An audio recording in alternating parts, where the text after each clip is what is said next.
relation between current and drift velocity. Current and drift velocity के बीच में क्या relation होती है, इसको देखते हैं. Relation between current and drift velocity. बेटा एक कंडक्टर ले लेते हैं और मान लो इसमें इलेक्ट्रॉन ड्रिफ्ट वेलोसिटी से चल रहे हैं. इलेक्ट्रॉन ने डेल्टा एक्स डिस्टेंस कवर किया डेल्टा टी टाइम में. Let electron move in a conductor with drift velocity Vd. Drift velocity Vb. Let delta x be the distance covered. Delta x be the distance covered in time delta t. तो बेटा drift velocity क्या हो जाएगा, delta x upon delta T. Let capital N be the number of electron in delta x distance and small n is the density of electron. Density of electron को हम free electron density भी कह सकते हैं. Free electron density. तो बेटा number of electron per unit volume को हम कहते हैं density of electron. Density of electron is number of electron per unit volume. तो number of electron per unit volume, volume होगा area of cross section into delta x. तो small n क्या है, delta X distance के अंदर कितने electron हैं, ये कैपिटल एन है, और कितनी डेंसिटी है इसकी, उसको निकालने के लिए नंबर ऑफ इलेक्ट्रॉन को इसके वॉल्यूम से डिवाइड कर दिया है. वॉल्यूम होता है एरिया इंटू लेंथ, तो एरिया इंटू डेल एक्स. तो यहाँ से आपको कैपिटल एन की वैल्यू मिल जाएगी. कैपिटल एन की वैल्यू हो गई एन ए डेल एक्स. ठीक है. अब देखते हैं, हम जानते हैं करंट का फॉर्मूला हमने क्या पढ़ा है. करंट का फॉर्मूला हमने पढ़ा था चार्ज अपॉन टाइम, और चार्ज का फॉर्मूला पढ़ा है N E upon delta T. तो करंट का फॉर्मूला हो गया एन ई और डेल्टा टी की वैल्यू हमने रख दी ऐसी. एन था नंबर ऑफ इलेक्ट्रॉन, तो स्मॉल एन हो जाएगा, सॉरी कैपिटल एन था नंबर ऑफ इलेक्ट्रॉन, तो नंबर ऑफ इलेक्ट्रॉन को स्मॉल एन के टर्म में कैसे लिखेंगे, एन ए डेल एक्स. क्योंकि अभी आपको मालूम होगा स्मॉल एन क्या था, number of electron divide by volume.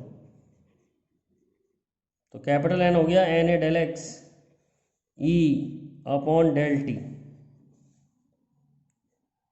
तो delta x upon delta t हो गया तुम्हारा ड्रिफ्ट वेलोसिटी. तो n E A we d. बच्चे इसे वीना भी याद कर लेते हैं, v e n A Veena. वैसे करंट का फॉर्मूला हो गया n E A we d. V d जो है वो ड्रिफ्ट वेलोसिटी है इलेक्ट्रॉन की. और देखते हैं और क्या हमसे पूछ सकता है इसके बारे में. Current density. करंट डेंसिटी क्या होता है, करंट डेंसिटी जैसे लिखते हैं, it's a vector quantity. Current per unit area, current per unit area is called current density. Current per unit area is called current density. तो करंट डेंसिटी होता है आई upon ए। तो एरिया वेक्टर है, current density vector है, लेकिन current scalar है। तो जे और ए का डॉट प्रोडक्ट होगा आई, क्योंकि ये दोनों वेक्टर हैं और इसका रिजल्ट स्केलर है, तो डॉट प्रोडक्ट आना चाहिए।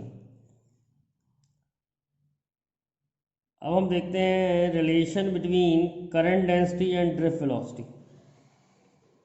Relation between current density and drift velocity.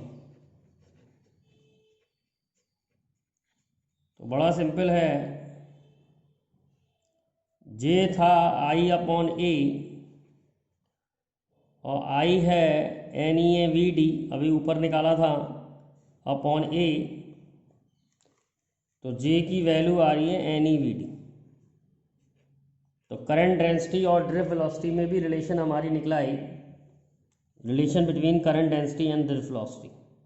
तो J is equal to n e v d. Relation between current and drift velocity n e v d. तो ये आपको याद रखना है कि करंट डेंसिटी और ड्रिफ्ट वेलोसिटी में क्या रिलेशन होती है, बहुत इंपॉर्टेंट है। अब देखते हैं मोबिलिटी। मोबिलिटी क्या होता है?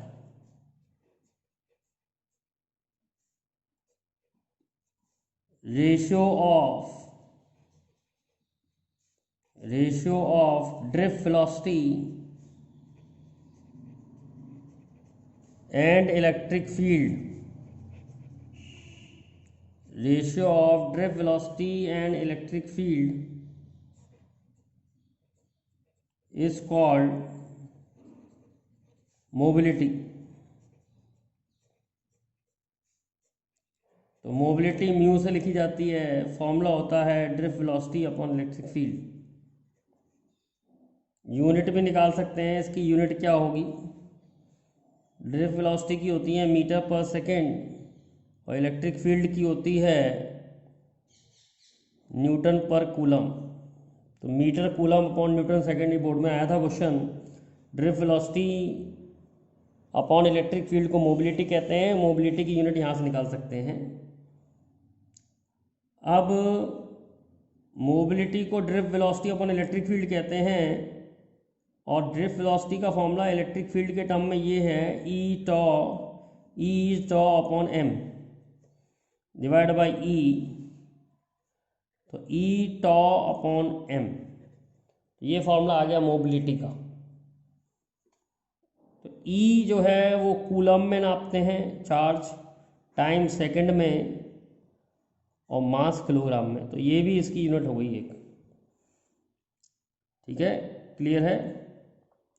तो इस तरीके से हमने सीखा आज relation between current and drift velocity, current density क्या होता है और मोबिलिटी क्या होता है। मोबिलिटी से हमें पता लगता है कि इलेक्ट्रॉन कितनी आसानी से खिसकेंगे या कोई चीज़ कितनी आसानी से खिसकेगी, क्योंकि कम इलेक्ट्रिक फील्ड लगाने पर अगर किसी की वेलोसिटी ज़्यादा है, इसका मतलब मोबिलिटी ज़्यादा है।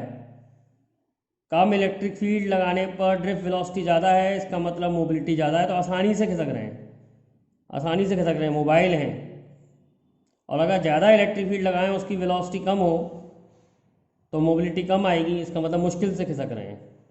तो मोबिलिटी हमें बताता है कि कितनी आसानी से इलेक्ट्रॉन खिसकेंगे। तो मोबिलिटी इलेक्ट्रॉन्स की होती है और आयंस की होती है। मोबिलिटी इलेक्ट्रॉन और होल्स की होती है। इलेक्ट्रॉन होल सेमीकंडक्टर में आते हैं, लेकिन अभी तो ये हमने इलेक्ट्रॉन की मोबिलिटी निकाली है।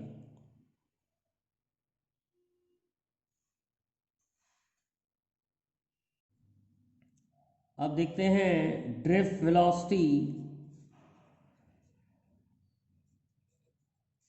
In non uniform conductor.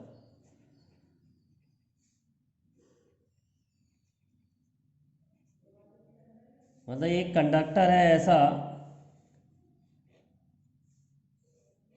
Non uniform है, इधर एरिया अलग है,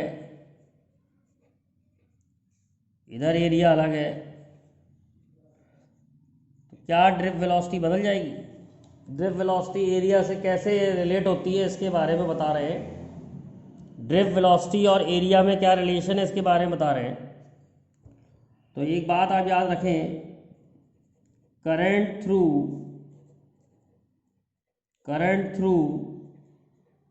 नॉन यूनिफॉर्म कंडक्टर